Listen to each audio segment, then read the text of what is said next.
Module 1 discrete random variables.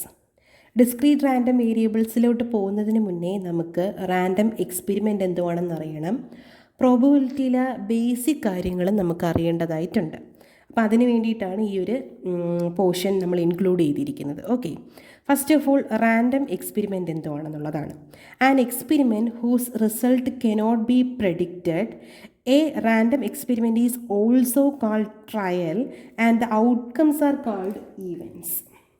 Okay, ഒരു random experiment എന്ന് പറഞ്ഞാൽ അതിൻ്റെ ഔട്ട്കം നമുക്ക് പ്രെഡിക്റ്റ് ചെയ്യാൻ പറ്റത്തില്ല. For example, rolling a die is A trial, getting 2 is an event. ഒരു ഡൈ ത്രോ ചെയ്യുമ്പം 1 മുതൽ 6 വരെയുള്ള ഫേസുകൾ വീഴാനുള്ള ചാൻസ് എന്ന് പറയുന്നത് ഈക്വൽ ആണ്. സോ നമുക്ക് ഡൈ ത്രോ ചെയ്യുന്നതിന് നമുക്കൊരു ട്രയലായിട്ട്, ഒരു റാൻഡം എക്സ്പെരിമെൻ്റ് ആയിട്ട് കണക്ക് കൂട്ടാം. അതിൽ ഓരോ ഫേസ് വീഴുന്നതും ഓരോ ഔട്ട്കംസിനെയും നമുക്ക് എന്തുമായിട്ട് വിളിക്കാം?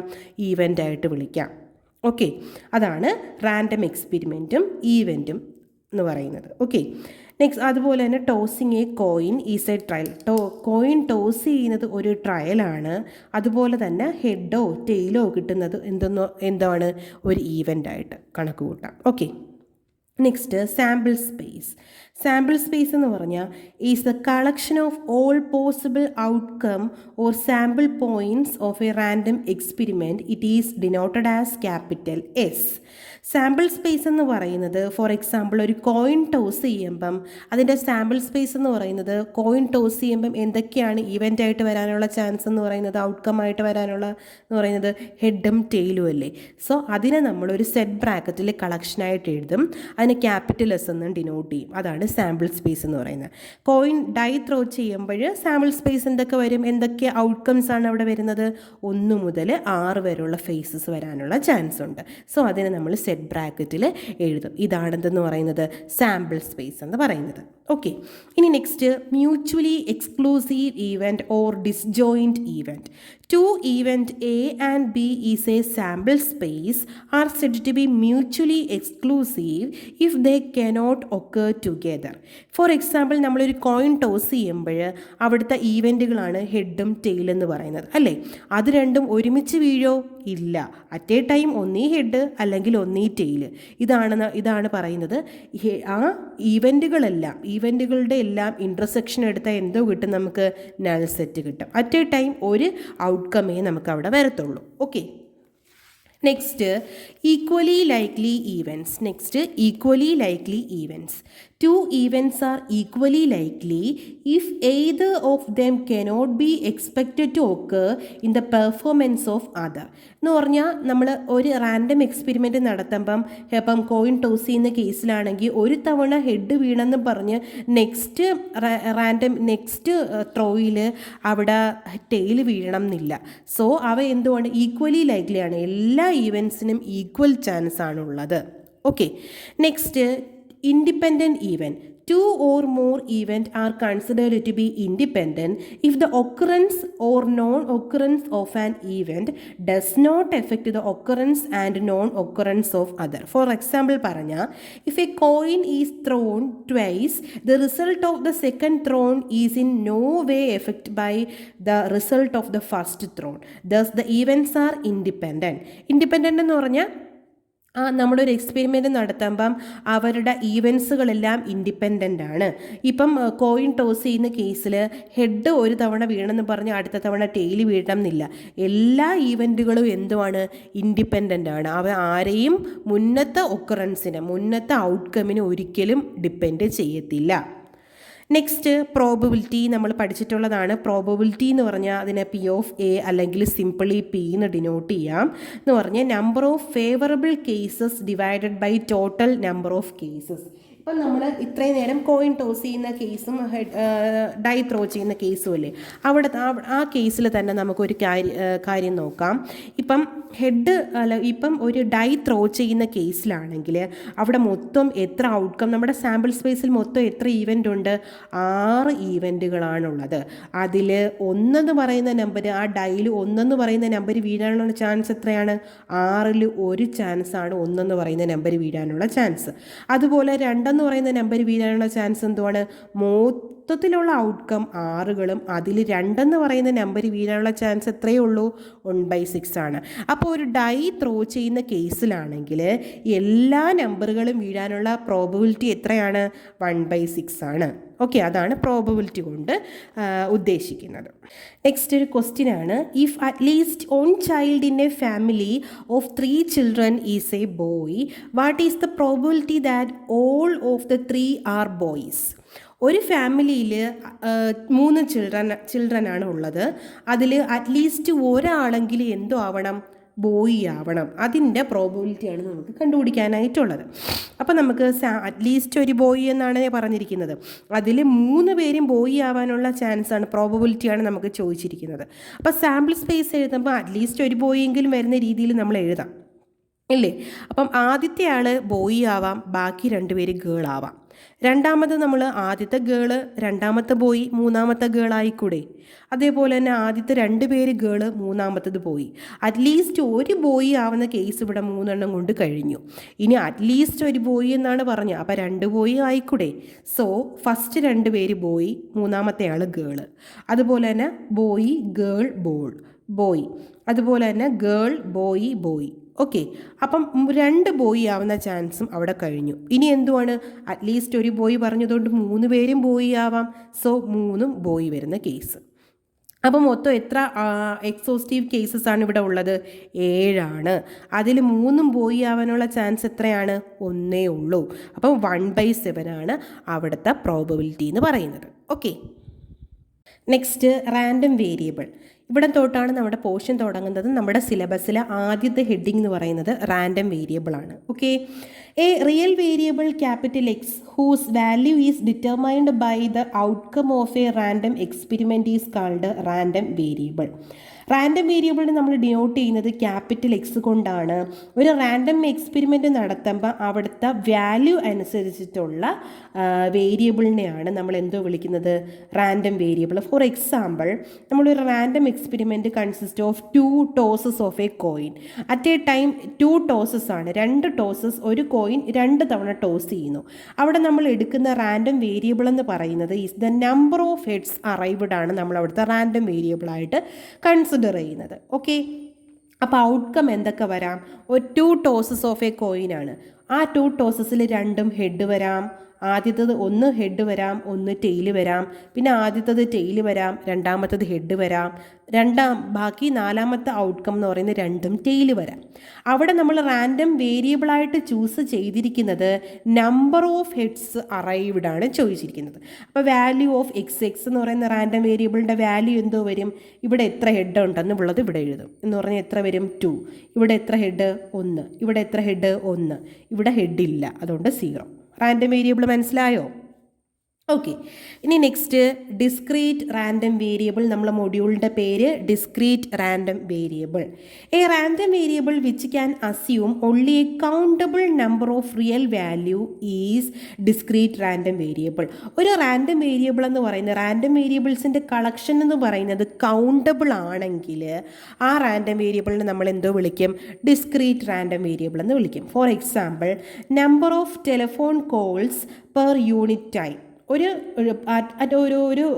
പർട്ടിക്കുലർ ടൈം, ഒരു യൂണിറ്റ് ടൈമിൽ ടെലിഫോൺ കോൾസിൻ്റെ എണ്ണം അത് നമുക്ക് കൗണ്ടബിൾ ആണ്. സോ അതിനെന്താ നമുക്ക് വിളിക്കാം?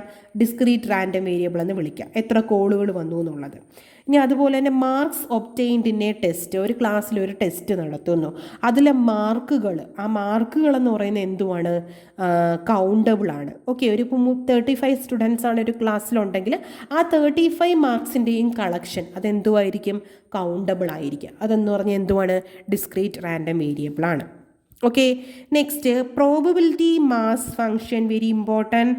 പ്രോബബിലിറ്റി മാസ് ഫങ്ഷൻ ഡിനോട്ട് ചെയ്യുന്നത് സ്മാൾ f of x കൊണ്ട് നമുക്ക് ഡിനോട്ട് ചെയ്യാം, അല്ലെങ്കിൽ capital P of capital X equal to x അല്ലെങ്കിൽ സിംപിളി പി ഓഫ് എക്സ് എന്ന് നമുക്ക് ഡിനോട്ട് ചെയ്യാം. Okay, if X is a random variable taking at most a countably infinite number of values x1 x2 etcetera then P of X, simply നമുക്ക് P of X equal to P of X equal to x എന്ന് നമുക്ക് എഴുതാം. എന്ന് പറഞ്ഞാൽ X എന്ന് പറയുന്ന discrete random variable ആണ്.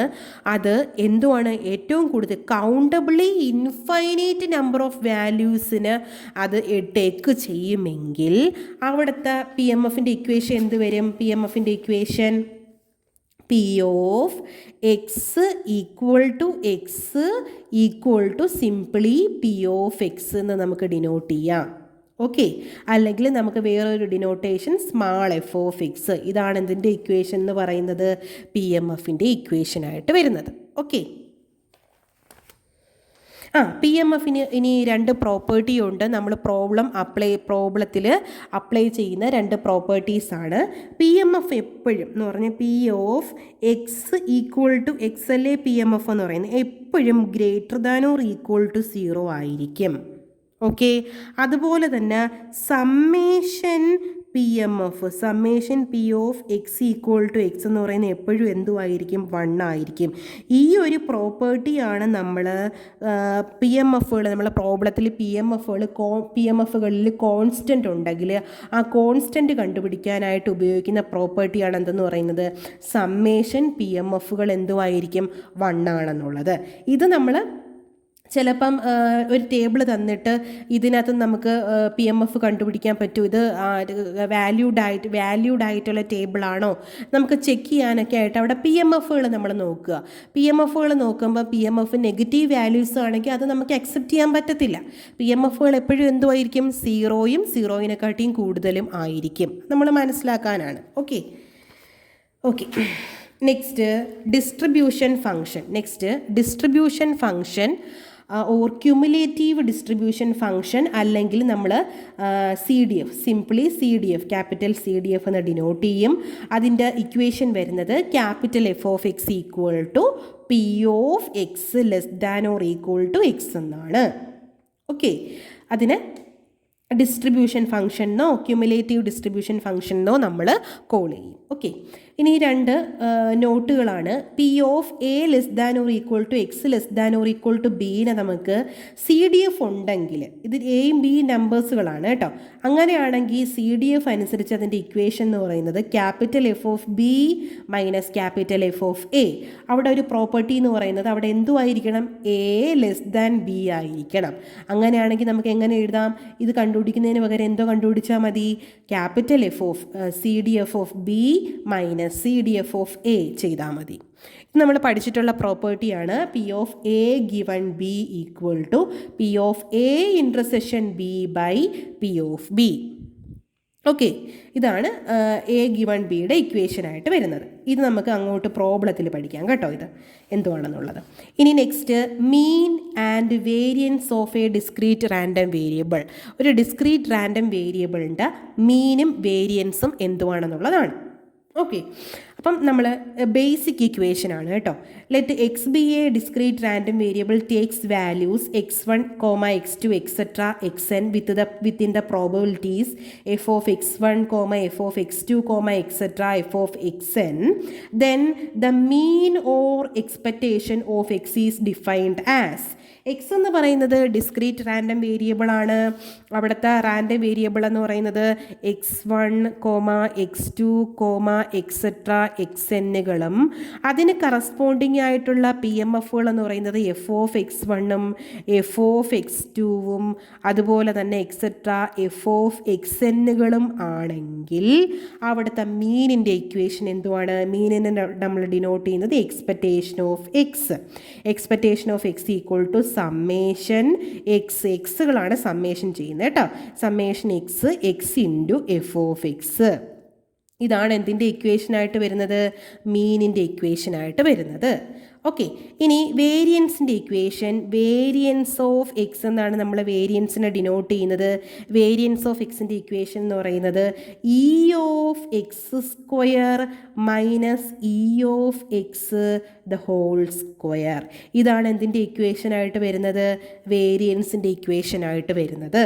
Okay okay next ഇവിടെ ഇ ഓഫ് എക്സ് എന്ന് പറഞ്ഞാൽ summation X into F of X ആണ്. X into F of X plus സമ്മേഷനാണ് അടുത്ത X two into F of X two plus X three into F of X three, അങ്ങനെ add ചെയ്ത് പോകണം. Okay, ഇത് E of X square minus E of X the whole square ആണ് വേരിയൻസിൻ്റെ equation. E of X summation X into F of X ആണെങ്കിൽ നമുക്ക് ഇവിടെ E of X square നമുക്ക് കണ്ടുപിടിക്കേണ്ടതായിട്ട് വരും. ഇ ഓഫ് എക്സ് സ്ക്വയറിൻ്റെ ഇക്വേഷൻ എന്ന് പറഞ്ഞാൽ summation X square into F of X ആണ് കേട്ടോ, തെറ്റിപ്പോവരുത്. ഇവിടെ എഫ് ഓഫ് എക്സ് സ്ക്വയർ ഒന്നുമില്ല കേട്ടോ. ഇവിടെ എന്തുവാണ്? ഇ ഓഫ് എക്സ് എന്ന് പറഞ്ഞാൽ summation X into F of X ആണെങ്കിൽ ഇ ഓഫ് എക്സ് സ്ക്വയർ എന്തോ വരും? Summation X square into F of X. E of X cube എന്തോ വരും? Summation X cube into F of X. ഇവിടുത്തെ term നമുക്ക് കണ്ടുപിടിക്കാം. ഇ ഓഫ് എക്സ് കണ്ടുപിടിക്കാൻ അതിൻ്റെ സ്ക്വയർ എടുക്കുകയാണെങ്കിൽ സബ്ട്രാക്ട് ചെയ്യുമ്പോൾ നമുക്ക് വേരിയൻസ് കിട്ടൂലേ. ഇനി സ്റ്റാൻഡേർഡ് ഡീവിയേഷൻ്റെ ഇക്വേഷൻ എന്ന് പറയുന്നത് റൂട്ട് ഓഫ് വേരിയൻസ് ആണ്. സ്റ്റാൻഡേർഡ് ഡീവിയേഷൻ എന്ന് പറഞ്ഞാൽ എന്തുവാണ്? റൂട്ട് ഓഫ് വേരിയൻസ് ആണ്. വേരിയൻസ് കണ്ടുപിടിച്ചിട്ട് അതിൻ്റെ റൂട്ട് എടുത്താൽ മതി. എന്ത് കണ്ടുപിടിക്കാനായിട്ട്? സ്റ്റാൻഡേർഡ് ഡീവിയേഷൻ കണ്ടുപിടിക്കാനായിട്ട്. Okay, next properties of mean and variance. ഇത് എക്സാമിന് ചോദിച്ചിട്ടുണ്ട് കേട്ടോ. 2019 സ്കീമിൽ ഇത് ചോദിച്ചിട്ടുണ്ട്. Variance of A X plus B വച്ചിട്ട് എയും ബി നമ്പേഴ്സുകളായിരിക്കും കേട്ടോ. അത് പ്രോബ്ലം ചെയ്യാനായിട്ട് ചോദിച്ചിട്ടുണ്ട്. എന്ന് പറഞ്ഞാൽ ഇവിടെ വരുന്നതെന്ന് വെച്ചാൽ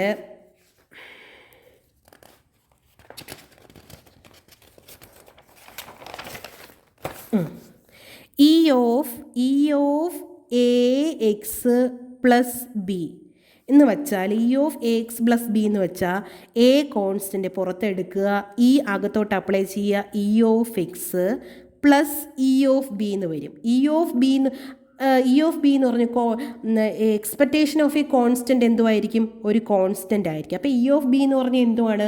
ബി തന്നെയാണ്. അതാണ് E of A X plus B എന്ന് നമുക്ക് എങ്ങനെ എഴുതാം? A into E of X plus B എന്ന് എഴുതാം.